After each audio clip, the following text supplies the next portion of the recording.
Bila si ugrabljena. Bila sem ugrabljena, ja. In je čudež, da sem prišla ven, saj takrat nisem poznala nikogar v Izraelu. Ampak to, kar se je zgodilo, mi je dalo zagon. Veš, nekako sem si rekla, v redu, želela sem vedeti, kakšno je tam, videla sem, kakšno je tam. In želela sem izvedeti več o zgodovini in stvarih. Zato sem spet veliko brala. In potem sem res začutila, da je to moje poslanstvo, da svetu razkrijem laž, ki je Palestina. Pavšali Das je soustanoviteljica India Israel Nexus in avtorica. Zelo sem počaščena, da jo imam tukaj v tem intervjuju. Dobrodošla, Pavšali Das. Najlepša hvala, da ste me povabili. Veš, zdi se, da pogosto prihajaš v Izrael, ker sem te tukaj že tolikokrat videla. In res me zanima, da bi izvedela več o tvoji poti. Kako se zgodi, da mlada ženska iz Indije pristane v Nemčiji in postane tako strastna zagovornica Izraela? No, najprej, nisi več tako mlada? Si mlada. Hvala. Rođena sem bila v Kolkati oziroma Kalkuti, s katero ste verjetno seznanjeni. To je mesto sobivanja. Odraščala sem v čudovitem okolju, kjer so ljudje različnih veroizpovedi sobivali. Tako sem bila tudi vzgojena. Odraščala sem pravzaprav v nereligioznem okolju. Verjeli smo le v enega Boga. In bila je to res lepa vzgoja, bi rekla. Zadnji del šolanja sem nato obiskovala v New Delhiju. Potem sem se za študij preselila v Združeno kraljestvo. Tam sem spoznala svojega moža, ki je Nemec, nato pa sem se preselila v Nemčijo. In to je bilo že dolgo nazaj. Pred približno 23 leti pa sem prišla tudi v stik s hebrejskimi spisi, ki so me na nek način povezali z deželo Izrael. Torej ste to naredili preko svoje vere, ste kristjanka. Ja, bila sem kristjanka nekaj časa, ja. In potem sem začela slediti judovski veri, ja. Wow, prav zanimiva pot. Torej ste odkrili svete spise. Kaj vas privlači? Mislim, veliko je tega. Vem, da je veliko tega, ampak veste, moram reči, da je bila prva stvar, ki me je pritegnila, ko sem postala kristjanka, dejstvo, da je bil Jezus Jud. Prav. Ne znam razložiti, ampak že odkar sem bila majhna, me je vedno privlačil judovstvo ali Judje. In želela sem vedeti, kdo so ti ljudje, veš? In obstajala je ta nepojasnjena ljubezen do dežele Izrael. Ne vem zakaj, res ti ne morem povedati zakaj. In veliko sem brala o Izraelu in zgodovini Izraela, poleg svetopisemskih zgodb. Tako sem svojemu možu pred nekaj, morda okoli 10 leti rekla: veš kaj, mislim, da je to moje poslanstvo, da se borim za deželo Izrael. Ampak takrat, pred 10 leti, še nisem bila v Izraelu. In bila sem tudi zaskrbljena zaradi celotne palestinske problematike. Ali Izrael res zatira Palestince? Saj ne more biti, ker naj bi vendar obstajala moralnost tore. Veš, kako lahko etična skupina ljudi zatira druge ljudi? Torej, to mi je bilo v mislih. Torej, si prišla z vprašanji. Prišla sem z vprašanji.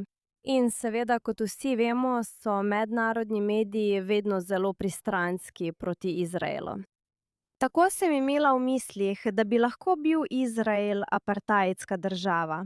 Ali pa recimo bolj bela. Ko sem prvič šla v Izrael, je večina ljudi izgledala bolj kot moj mož, ki je svetlolas in modrook, kot pa jaz. In ko sem prvič pristala v Izraelu, sem si rekla: kaj pa je to? Tukaj sploh ne izstopam. Bilo je kot, wow, oba se pravzaprav popolnoma uklapljava, moj mož in jaz. In sem si mislila: wow, to je tako čudovit, raznolik kraj. Torej, ja. Tako sem imela zanimivo izkušnjo, prvič, ko sem pristala v Izraelu, že prvi dan. Kaj se je zgodilo? Tako, prvi kraj, kamor sem šla, je bil zid žalovanja. Potem, ko sem odložila prtljago v stanovanju, kjer sem bivala. In potem sem odšla skozi vzhodna vrata, veš, tista gnojna vrata, ki vodijo v vzhodni Jeruzalem, tega nisem vedela, in bil je vroč dan. Pravzaprav sem prispela iz Turčije, ker sem tam opravljala nekaj dela in pomagala žrtvam potresa prek izraelske organizacije. Kako zanimivo! Tako mi je bilo res vroče in bila sem utrujena. Zato nisem veliko razmišljala. Šla sem naprej po cesti in na koncu sem se začela počutiti nekoliko nelagodno. In veliko taksistov me je spraševalo, ali želim v njihov taksi. In rekla sem, ne, bom kar peš. Rada bi odkrila ta kraj. Bil je šabat, popoldne, se spomnim, šabat zjutraj. In na koncu sem popustila in šla v taksi. Videla sem, da ima izraelsko registrsko tablico. Moralo bi biti v redu. In vstopila sem v taksi. Da skrajšam zgodbo, ta taksist je kmalu zaklenil vrata in pristala sem nekje, kamor nisem želela iti. Videla sem, kako se ceste vijugajo in videla sem območje A. Si se zavedala, da te pelje nekam, ali si rekla, naj ustavi in te odpelje v hotel? Sem, ampak potem je začel govoriti. Ti si moja sestra. Tako sem vesel, da si prišla v sveto deželo. Pusti, da te peljem tja, kjer se je zgodovina resnično zgodila. Pusti, da te peljem na Boazovo polje in bla, bla, bla. Vso tisto bla, bla zgodbo. Ni treba skrbeti zaradi varnostnih razmer tukaj. Bila sem, ko sem videla, da je bilo, kot da so tam prometni znaki. In spomni se, to je bil moj čisto prvi dan v Izraelu. Nisem poznala nikogar, pravzaprav nisem vedela ničesar.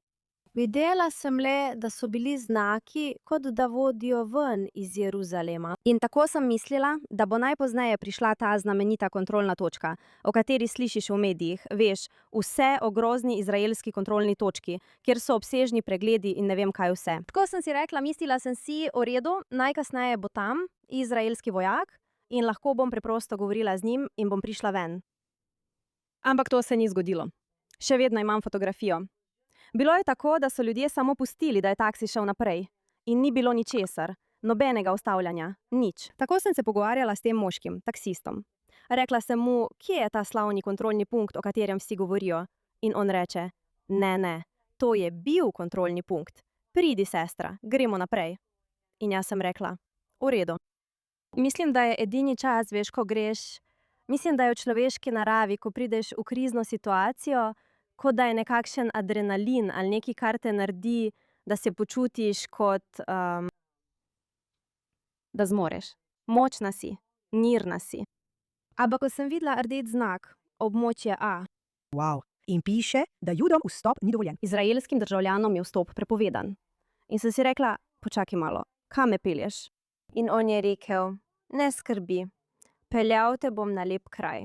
Tako ali tako, na koncu sem šla skozi. Videla sem samo prometne znake. To so bili Bejđala, Bejcahur, Betlehem in vse je bilo takrat v območju A. In potem sem nenadoma zagledala palestinske taksije, palestinske policiste in sem si mislila, o bog, ne vem, kaj naj naredim, tukaj sem. Velika oboževalka sem serije Fauda. Torej, veste. Misliš, da si v prizoru iz Faude? O bog. V redu. Rekla sem si, to je moj edini način, da preživim. In potem sem začutila v redu. To je bilo vedno nekako, mislim, sanje je čudna beseda, ampak vedno sem si želela, da bi zadnjič izdihnila na tej zemlji. Dežela Izrael. Že razmišljaš o tem? Lahko jo kupiš? V redu. To je to. Tako bom vsaj umrla tukaj. Samo želim si, da bi lahko še enkrat stopila v stik z možem in otroki. In potem mi je srce zaigralo, ko sem videla, da ni signala. Ker na območju Judeje in Samarije ni bilo signala za SIM kartico, ki sem jo uporabljala. Tako da, potem sem celo popoldne preživela z arabskimi moškimi. Nekateri so mi celo predlagali poroko. So bili to Zeynep. Vzeli so mi ves denar. Niso bili neprijazni, ampak so bili zelo takšni. Neprijetni bi rekla, nelagodni. Kot da so ti vzeli denar. Ukradli so mi ves denar. Vzeli so mi ves denar. Celo kreditno kartico so me prisilili uporabiti. In vzeli so mi ves denar. Peljali so me v neko trgovino. In potem, ko se še spomnim, pravzaprav naredila sem eno fotografijo, ker sem jih prosila, naj me peljejo na konec ceste, kjer sem lahko videla sončni zahod.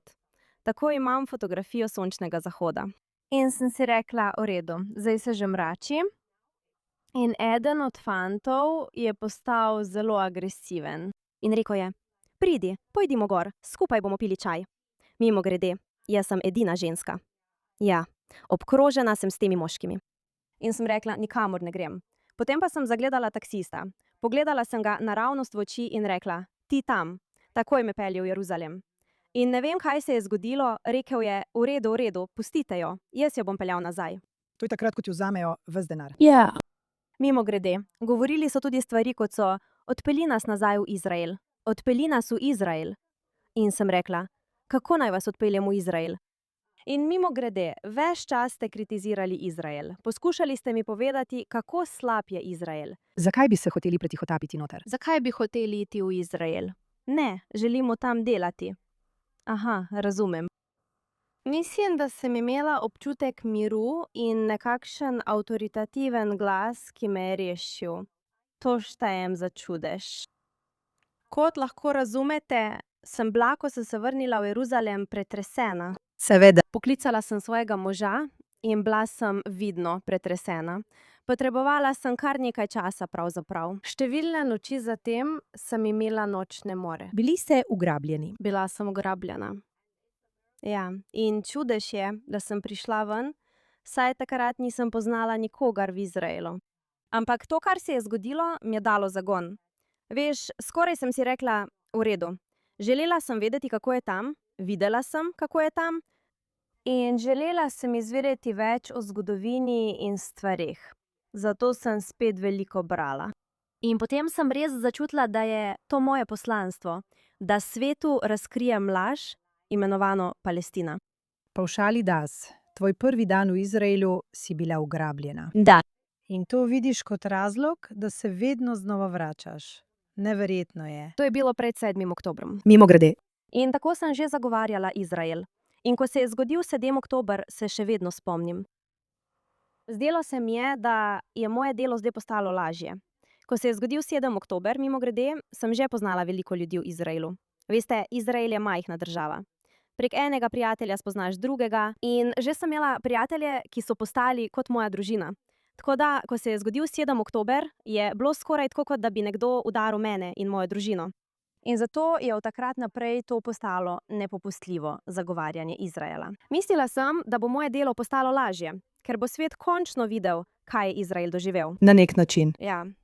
Ampak ne, vsi vemo, kaj se je zgodilo. Pavšali das, kaj se trenutno dogaja v Nemčiji? Ker se mi zdi, da je Nemčija na nek način skoraj dvolična. Po eni strani vidimo, da s temi protestniki ravnajo strogo. Ne dovolijo jim početi tega, kar počnejo v drugih evropskih prestolnicah. Veste, zaprejo jih. Ne dovolijo jim reči od reke do morja. Zanje je to zapisano v zakonu. To je poziv k genocidu, kaj ne? Po drugi strani pa imate predsednika vlade, predsednico. Kancler. Ja, kancelarka, točno tako. Kancelarka. Govori dvolično. Po eni strani pravi, da ščitijo Jude, da v državi ni antisemitizma. Po drugi strani pa bojkotira prodajo obrambne opreme Izraelu. Po eni strani pravi, da pravzaprav nisem prepričana, kje sploh je.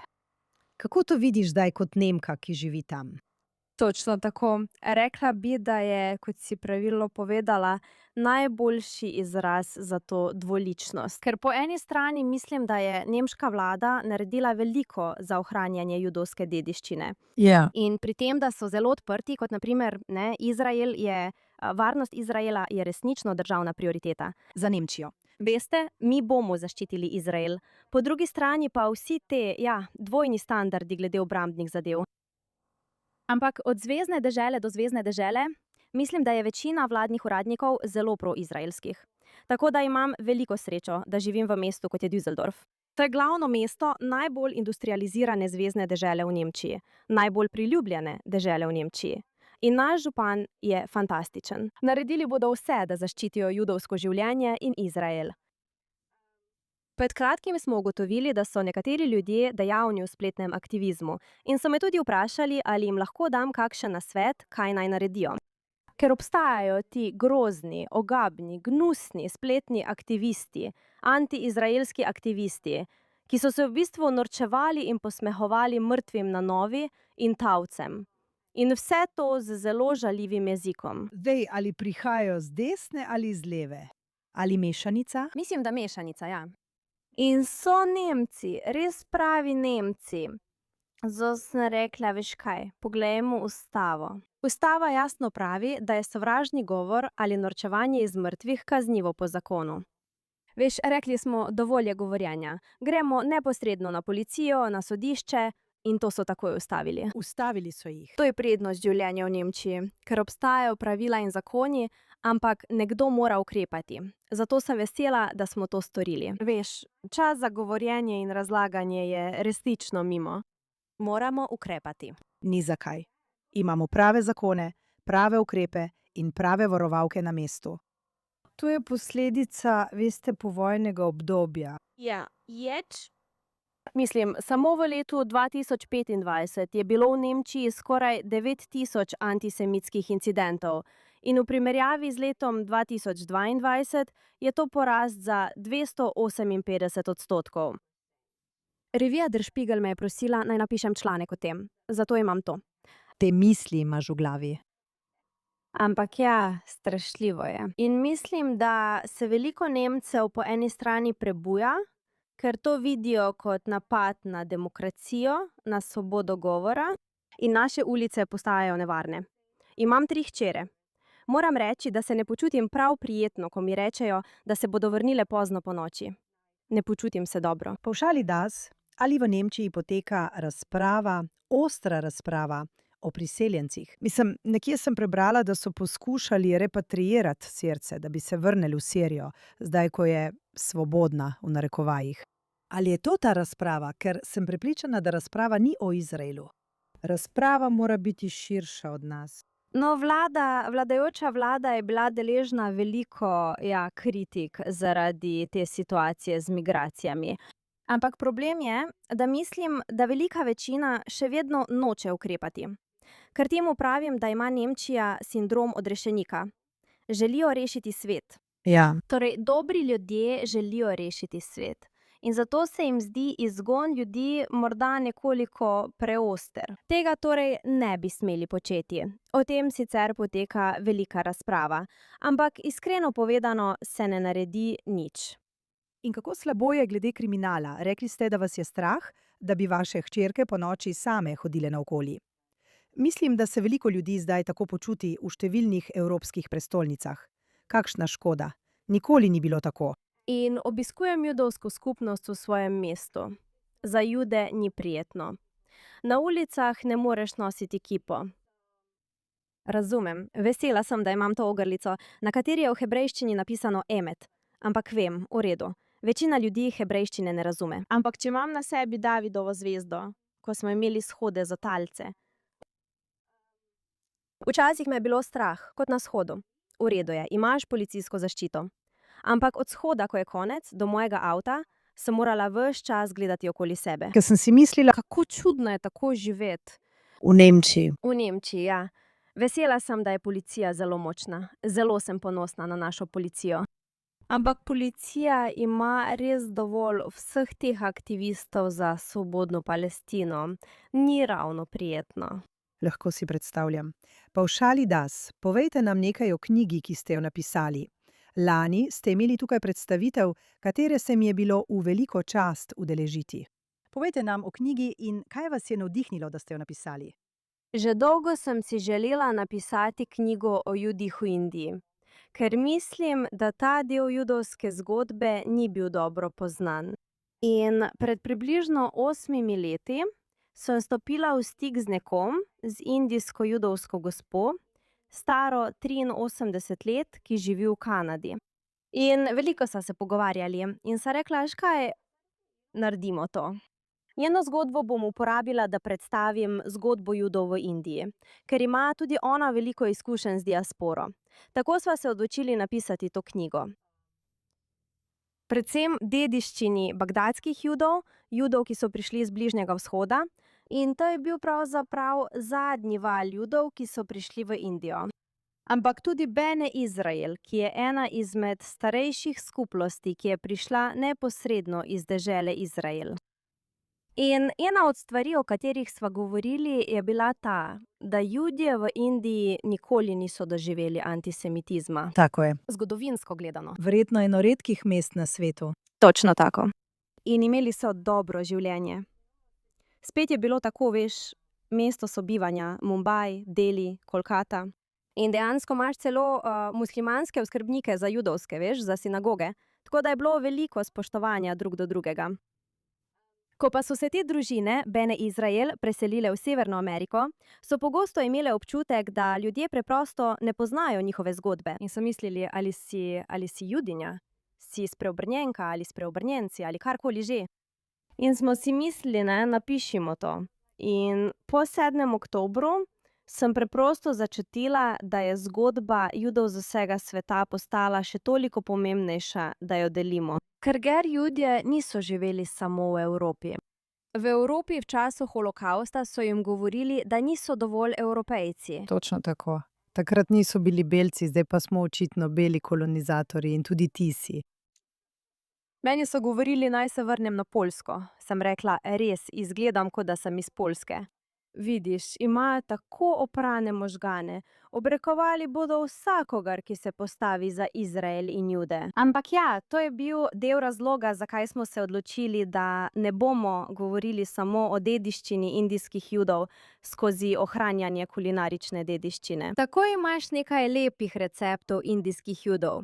Hkrati pa pripoveduješ zgodbo. Naprimer, zakaj je bil cionizem tako pomemben? Torej ne gre za politični cionizem, ker so rekli, da so naši predniki tisoče let molili proti Jeruzalemu in si želeli biti na Sionu. Torej, Ja, točno tako. tudi mi nismo belci. Kolonizatorji, nismo beli kolonizatorji, kot si rekla. Pa v šali das. Zdaj pa si vključena še v nekaj drugega, kar se mi zdi neverjetno. In bila sem zelo vesela, da sem bila na tvojem drugem lansiranju. Tukaj si zelo zaposlena za nekoga, ki ne živi tukaj. In to je nekaj, kar mi je seveda zelo pri srcu, blizu mojemu položaju na zunanjem ministrstvu, in sicer India-Izrael Nexus, ki je v bistvu organizacija za gradnjo mostov na področju kulture, poslovanja in vseh mogočih stvari. Povej nam, zakaj si to naredila in zakaj prav zdaj? Prav, to smo ustanovile skupaj z mojima soustanoviteljema, Revital Moses, ki v Izraelu pravijo Mozes, in je nekako postala neuradna ambasadorka Indije v Izraelu. Ampak ona je indijska judinja, ki živi v Tel Avivu. In Joyce Dimelo, on je serijski podjetnik. Prav tako je odgovoren za prihod indijskih delavcev v Izrael. Tako ima družinsko podjetje že več kot 20 let. Tako smo se vsi trije nekako povezali in imele podobno idejo. In pomislile smo, naredimo to, ker smo vse tri ženske, ki ukrepamo. In rekle smo, naredimo to. Želimo ponuditi platformo za ljudi v poslu, v kulturi, iz družbe, za tiste, ki se preprosto združujejo, ker to razumemo. Mimogrede, to ima sedež v Izraelu. Ampak smo v tesni povezavi z izraelskim veleposlaništvom v Indiji in tudi oni nas zelo podpirajo. Tako vemo, da v Izraelu živi veliko Indijcev, na primer, ali pa veliko Izraelcev, ki želijo iti v Indijo in tam poslovati. Vemo za močno obrambno sodelovanje med državama na področju izraelske tehnologije, kmetijske tehnologije, prehrambene tehnologije in vsega tega. Ampak kje so ti ljudje? Veš, želijo se povezati. Veliko je želje, da bi izvedeli več drug o drugem, vendar so ljudje razpršeni po vsej državi. Zato smo rekli, združimo jih. In res želimo zagotoviti platformo, kjer se lahko ljudje povežejo med seboj, morda odkrijejo nove poslovne priložnosti, imajo delavnice. Veste, ali pa recimo izraelsko podjetje želi poslovati z Indijo in imeti delavnico o tem, kako je poslovati v Indiji. Ja. In podobno tudi v obratni smeri. Tako da mislim, da je pravi čas. In kot veste, je bil tukaj predsednik vlade Modi. Podpisanih je bilo veliko memorandumov o soglasju, veliko trgovinskih dogovorov je še za skleniti. Veste, sama sem vključena v Gulf Israel Women, pa tudi v UAE Israel Business Council. In obstaja toliko zanimivih priložnosti, kot sta I2U2, Izrael Indija, ZDA ZAE in IMEC, Izrael, Bližnji vzhod, Evropski koridor. Zato mislim, da imata Indija in Izrael zelo obetavno prihodnost sodelovanja. Zelo sem vesela, da ste ustvarili to platformo za povezovanje ljudi. Mir pomeni normalizacijo in povezovanje. Mislim, da je to izjemno pomembno. Ja, in tudi, veste, kot obramba in kapično namakanje, po katerem je Izrael znan v Indiji, je to dobro in če se lahko vladni uradniki rokujejo, je vse v redu. Ampak na koncu ljudje spoznajo državo šele, ko se običajni ljudje zberejo skupaj. se povežejo, jedo skupaj, se pogovarjajo drug z drugim. Tako lahko ohranjamo, veste, ta odnos. To je tisto, k čemur resnično stremimo. Mislim, da je to fantastična ideja. V prostoru so bili zelo pomembni ljudje, nekdanji veleposlaniki, predsedniki gospodarskih zbornic, ljudje, ki resnično gojijo to medsebojno ljubezen med Indijo in Izraelom. Ja. In zelo sem navdušena nad tem, kam nas bo to popeljalo in kakšna bo prihodnost v regiji. Ja. In veš, zelo me zanima, kaj boš naredila naslednje, Pavšali Das, ker si vedno zaposlena z izjemnimi stvarmi. Si vztrajna zagovornica včasih v sovražnem okolju. In si mama 5 otrok, torej ni tako, da ne bi imela kaj početi.